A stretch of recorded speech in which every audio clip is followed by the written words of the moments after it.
This channel does not promote any violent, harmful, or illegal activities. All content provided by this channel is meant for an educational purpose only. ফের মেট্রোর কাজে জটিলতা, জোকা থেকে ধর্মতলা মেট্রোর কাজে এবার নতুন সমস্যা জলের পাইপলাইন। টাকা নেওয়া সত্ত্বেও পুরসভা কাজে টালবাহানা করছে, এই অভিযোগ করছে মেট্রো।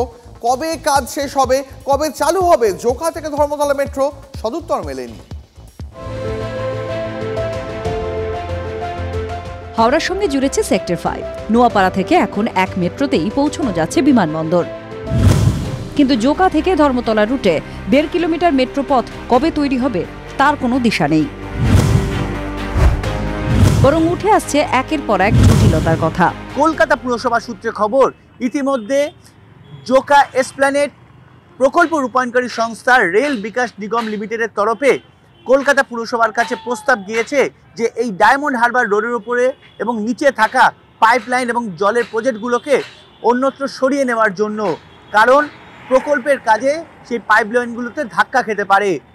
স্বাভাবিকভাবেই কলকাতা পুরসভার তরফে বিষয়টিকে নিয়ে যথেষ্ট উদ্বেগে পড়েছে, কারণ কলকাতা পুরসভার জল সরবরাহ বিভাগের আধিকারিকরা জানাচ্ছেন ওয়াটগঞ্জ, খিদিরপুর, মোমিনপুর, ইকবালপুর সহ একাধিক এলাকার জল সরবরাহ হয় এই পাইপলাইনগুলোর দ্বারা।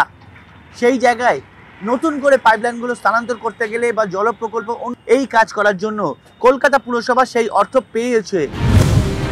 জমি জটিলতা কাটিয়ে জোকা ধর্মতলা মেট্রো করিডোরের কাজে গতি এসেছিল সম্প্রতি। খিদিরপুর থেকে মাটির তলায় ঢুকেছে টানেল বোরিং মেশিন, কিন্তু সমস্যা এখন জলের পাইপলাইনের। ন্যাশনাল লাইব্রেরি অ্যাভিনিউ থেকে খিদিরপুর হয়ে যে অংশটি পার্ক স্ট্রিটের দিকে যাচ্ছে, সেখানেই জলের পাইপলাইনের বিকল্প ব্যবস্থা করার প্রয়োজন। প্রায় 1.5 কিলোমিটার অংশে বিকল্প ব্যবস্থার জন্য খরচ ধরা হয়েছে প্রায় 41 কোটি টাকা। পুরসভাকে টাকা দিয়েও দিয়েছে রেল বিকাশ নিগম লিমিটেড। কিন্তু মেট্রো সূত্রের খবর, কলকাতা পুরসভা সক্রিয়তা দেখাচ্ছে না। এদিকে কলকাতা পুরসভা সূত্রে বলা হচ্ছে পাইপলাইন স্থানান্তর এত সহজ নয়। During the construction of metro बहुत कुछ होता है, बहुत कुछ जो है सारे लोग मिलकर काम करना पड़ता है। ये नहीं है कि खाली मेट्रो काम करेगा, स्टेट गवर्नमेंट भी काम करना पड़ेगा, पब्लिक भी काम करना पड़ेगा, सभी लोग को मदद चाहिए, सभी लोग मदद हो रही है। ওখানে তো অলরেডি আমরা জয়েন্ট সার্ভে করে ওখানে তো আমরা ওদের সাথে কথা বলে করেছি। আমরা তো ওখানে নতুন পাইপলাইন, মানে এখন কি হবে, আমাদের ক্রস ওভার আর থাকবে না। এদিক দিয়ে একটা প্যারালাল লাইন যাবে, ওদিক দিয়ে একটা প্যারালাল লাইন যাবে। সেটা অলরেডি আমরা তো প্রায় প্রকিওর করতে দিয়ে দিয়েছি। যথারীতি এই ইস্যুকে কেন্দ্র করে শুরু হয়েছে রাজনীতি। মানে কাজটা প্রায় শেষ, কিছুই বাকি নেই।